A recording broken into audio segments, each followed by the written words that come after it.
বাংলাদেশের সব বিভাগ আলাদা আলাদা করে প্রতিটি বিভাগের জেলার নাম ও সঙ্গে গুরুত্বপূর্ণ ঐতিহাসিক স্থাপনার নাম দেওয়া হল। চতুর্থ, খুলনা বিভাগ। খুলনা বিভাগে 10টি জেলা। ১. খুলনা, ৬০ গম্বুজ মসজিদ ইউনেস্কো স্বীকৃত বিশ্ব ঐতিহ্য। ২. বাগেরহাট, খান জাহান আলীর মাজার। ৩. সাতক্ষীরা, যশোরেশ্বরী কালী মন্দির, প্রাচীন ধর্মীয় নিদর্শন। ৪. যশোর, মাইকেল মধুসূদন দত্তের জন্মভিটা।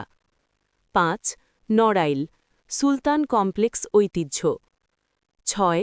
মাগুরা, হাজরাপুর জমিদার বাড়ি। ৭.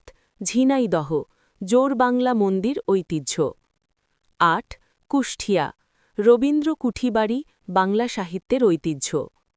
৯. চুয়াডাঙ্গা, দর্শনার নীলকুঠি, নীল বিদ্রোহের ঐতিহ্য। ১০. মেহেরপুর, মুজিবনগর স্মৃতিসৌধ, বাংলাদেশের মুক্তিযুদ্ধের ঐতিহাসিক স্থান। ১০.